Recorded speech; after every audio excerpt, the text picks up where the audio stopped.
Quisiera que estas ideas se convirtieran en un reto personal para cada diputado, un reto colectivo para esta Asamblea y un reto país. Para ello, conviene recordar algunos hechos de nuestra historia que moldearon la política costarricense. Posterior a la Revolución de 1948, se tomó la decisión de abolir el ejército, acto que, si bien es cierto, nos enorgullece a todos, algunos historiadores indican que respondió más a una estrategia de don Pepe para no ser derrocado. Con ello, el país ganó la estabilidad política que había sido muy frágil años atrás. En los 65 años posteriores, Costa Rica vivió en una alternancia de poder basada en dos fuerzas políticas, los Partidos de Liberación Nacional y Unidad Social Cristiana, con sus variantes de nombres.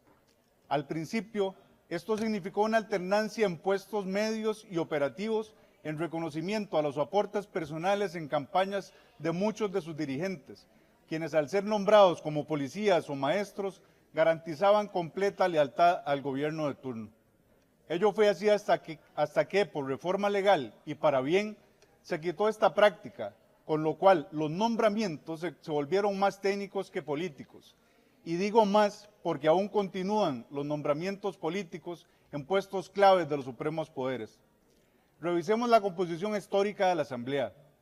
Desde 1953 a la fecha, Liberación Nacional ha tenido 450 diputados y los socialcristianos más de 300.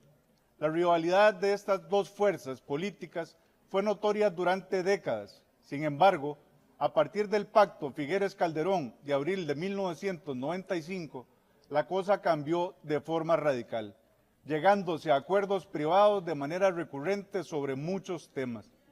Esos acuerdos, Figueres-Calderón, o sea, Partido de Liberación Nacional y Unidad Social Cristiana, más que de carácter loable, llegaron a ser de respete mi territorio, en donde yo no te toco a vos si vos no me tocas a mí. Así se fortalecen las redes de cuido, esas estructuras informales partidarias en los distintos poderes, donde se nombran magistrados, contralores, defensores, directores en todas las instituciones públicas, incluyendo, por supuesto, en esta Asamblea Legislativa. Bastaría con echar un vistazo a la afinidad partidaria de los nombramientos de los últimos 3 años en esta Asamblea, a partir de directorios de por sí negociados de previo cada 1 de mayo. Todo ello ha servido para proteger intereses partidarios y personales de una casta política que se enquistó en el poder. De allí que las múltiples denuncias de casos de corrupción y malversación de la hacienda pública no han prosperado y probablemente nunca lo hagan. Un ejemplo fresquito, la votación negativa del Partido Liberación Nacional y del Partido Unidad Social Cristiana del informe presentado por el Frente Amplio sobre el caso Diamante, que incluía transcripciones de comunicaciones entre los exalcaldes, mayoritariamente de Liberación Nacional, y las empresas cuestionadas. Y claro está, el errorcillo de la jueza que podría invalidar el proceso de crimen organizado en el caso Diamante. ¿A quién le quedan dudas?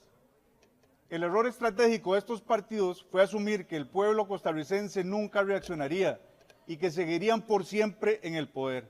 Y gracias a Dios no fue así.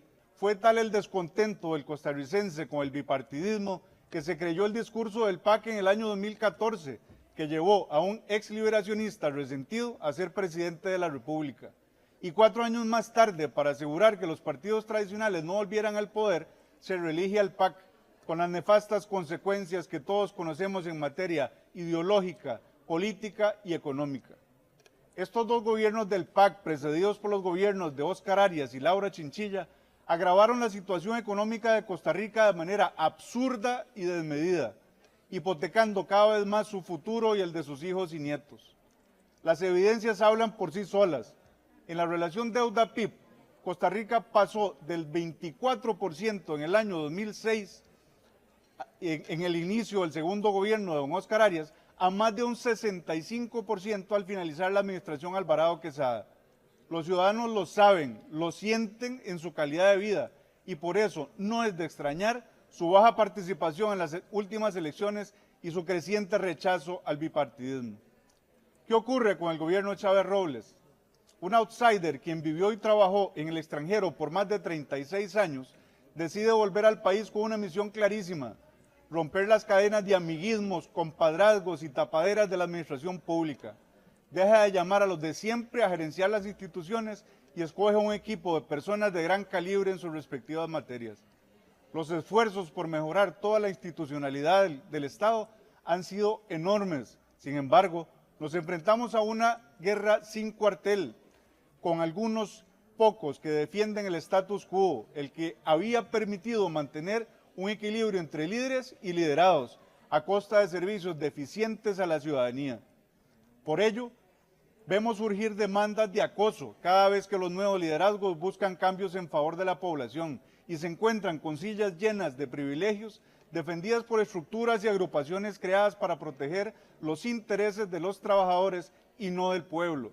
Muchísimas de ellas impulsadas por diputados de izquierda que, pegados a la yugular del Estado, no sabrían defenderse fuera del mismo porque no están interesados en desarrollar las competencias necesarias para ello. Se acusa al presidente Chávez de no tender puentes, lo que es absolutamente falso. En su primer año, el presidente Chávez buscó relacionarse con fracciones y diputados, acercamientos que fueron rotos por esta misma asamblea, en controles políticos tendientes a desacreditar el esfuerzo del Ejecutivo y a proteger los intereses de los líderes políticos de siempre, quienes giran instrucciones y mueven sus hilos a través de muchas de sus curules o de las curules que hoy ocupan en este plenario. El presidente Chávez entendió que no podía pasar los siguientes 3 años en esta dinámica y contra viento y marea ha tratado de empujar el barco a un mejor puerto, a pesar de las trabas. Como resultado de este esfuerzo decidido desde el Ejecutivo, hoy tenemos un país más próspero, menos endeudado, con más trabajo, más exportaciones, más turismo, menos pobreza y menos pobreza extrema, más igualitario. Hoy tenemos mejores indicadores de crecimiento, con expectativas favorables a futuro, mejores calificaciones de riesgo, mejores relaciones con otros países, más acuerdos comerciales, entre muchos otros. Hoy somos un país muchísimo mejor. Aún así, aquí se insiste en desacreditar no solo la labor del gobierno, sino también el decidido respaldo que el pueblo costarricense da a la administración Chávez Robles y a esta fracción oficialista. Llaman troles a decenas de miles de costarricenses que se manifiestan en las redes sociales y en las calles en apoyo al gobierno. ¿Cuándo en la historia de este país se ha dado este fenómeno? ¿Cuándo? No, señores y señoras diputadas, el Ejecutivo no ha equivocado el camino. Son los partidos políticos obsoletos y esta asamblea quienes no están a la altura de los tiempos. Aún tenemos tiempo, sí, y una oportunidad de oro para transformar nuestra sociedad. Podríamos enfocar nuestros esfuerzos en moldear mejor las instituciones del Estado, pero en vez de tratar de impulsar proyectos en ese sentido, sus egos, sus partidos y sus gastados líderes tratan de defender un sistema político que necesita ser revisado y mejorado sí o sí, porque el pueblo costarricense lo exige. Deberíamos ocupar el control político para reflexionar sobre cómo mejorar el aparato estatal y sus instituciones.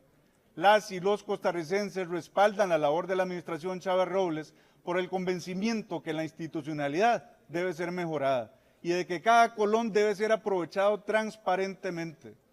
Debemos tomar decisiones trascendentales. Eso es lo que se espera de nosotros. Sí o sí, debemos avanzar en una verdadera reforma del Estado, hacer una reingeniería del esquema tributario y de la seguridad social, mejorar la gobernanza de las instituciones, fortalecer el marco legal para tener procesos más ágiles, más rápidos, habilitar un marco de ley para administrar la seguridad del Estado. Se requieren debates objetivos y no politizados en materia de inversión en infraestructura de largo plazo, canal seco, aeropuertos, puertos, metro, trenes de carga, carreteras, entre otros. ¿Cómo nos sentiremos cuando en poco más de un año dejemos nuestras curules y revisemos nuestra huella de 4 años? Muchos caerán en cuenta que esa huella no existe o que bastarán unos poquitos meses para que desaparezca.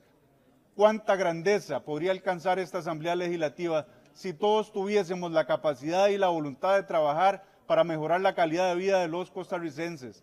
Trabajar desde la conciencia de que nuestro pacto social debe ser revisado y mejorado para forjar el futuro de Costa Rica. Aceptemos el reto, démosle la cara. Tiene la palabra la diputada Alfaro Molina Rocío por 5 minutos. El traje nuevo del rey o la... En el AIA trabajamos por brindarte un servicio más ágil, oportuno y personalizado. De vos necesitamos que actualices tus datos. Es fácil, rápido y seguro, y lo podés hacer en nuestras plataformas digitales. NIS, nombre, cédula, teléfono, correo electrónico. Actualiza tus datos hoy. Construyamos el mañana. Nuestro compromiso de hoy nos une con un futuro mejor para Costa Rica.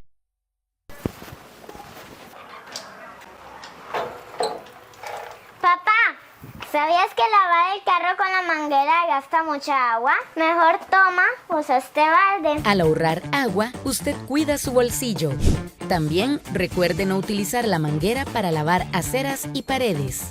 Tico que se respeta, ahorra agua y cuida su platica. Nuestro compromiso de hoy nos une con un futuro mejor para Costa Rica. Junta de Protección Social. Jugar responsablemente, jugar para hacer el bien.